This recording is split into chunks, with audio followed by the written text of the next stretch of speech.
আসসালামু আলাইকুম গাইস, আশা করি সবাই ভালো আছেন। তো আবারও বরাবর চলে আসলাম পরিবেশ বান্ধব যে ভিডিওটি আমরা করি। তো এখানে দেখতে পাচ্ছেন প্রচন্ড পরিমাণ রোদ। এই রোদের মধ্যে আমাদের আমার ভাইগনা তো আমার সাথে আসছে এখানে, তো ওনাকে দিয়ে এখানে গাছ রোপণ করে দিয়ে যাচ্ছে, কারণ আমরা এখানে বিভিন্ন গাছের রোপণ করার জন্য চেষ্টা করতেছি আপনাদের মাঝে। তো এখানে দেখতে পাচ্ছেন গাছ রোপণ করার মাঝে আপনাদের যদি কিছু দৃশ্য দেখিয়ে দিই। তো এখানে দেখতে পাচ্ছেন একটি টমেটো বাগান করেছে, যেটা টমেটো বাগান, পাশে ভুট্টা ক্ষেত।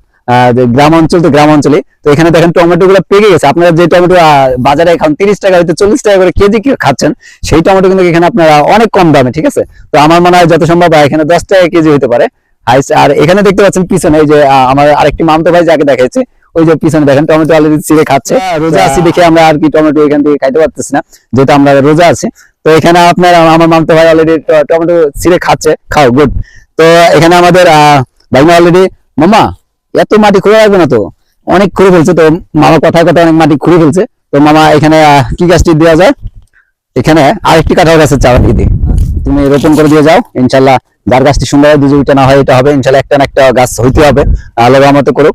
তো এখানে দেখতে পাচ্ছেন হলে আমি বাগান একটু যাই, কার বাগান জানি না। তো গ্রাম অঞ্চল তো কিছু বলবে না, কারণ ঢাকা অঞ্চল হলে মানে আমরা তো শহরের দিকে হলে এই হবে। এখানে যদি দেখাতে চাই, এই যে দেখেন অলরেডি মনে করেন যে টমেটো গুলো পেকে গেছে। তো এখানে বাজার জাতের দাম কম দেখে হয়তো নিচ্ছে না। আপনারা যদি চান মানে গ্রাম অঞ্চল থেকে একটু বেশি পর্যায়ে, কারণ এখান থেকে আসলে আপনাদের যে যাতায়াতের খরচটা এটা একটু বেশি হয়ে যাবে। তো আপনারা যদি চান এখান থেকে এসে নিয়ে যেতে পারেন গ্রাম অঞ্চলের ভিতর থেকে। আমাদের এটা নামাবাজারের পশ্চিম সাইড।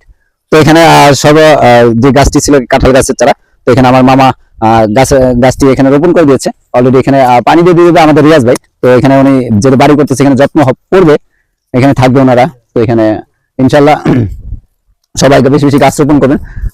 গাছের ভালোবাসা যাতে সবার প্রতি জাগে, সেই জন্য আমাদের এই কষ্টটা করা। আজকে রোজার দিন, তো আমরা রোজা রেখেই গাছ রোপণ করতেছি। বেশি বেশি গাছ রোপণ করবেন, বলে দাও মামা যে যারা ওনারা বেশি বেশি গাছ রোপণ করে, ঠিক আছে।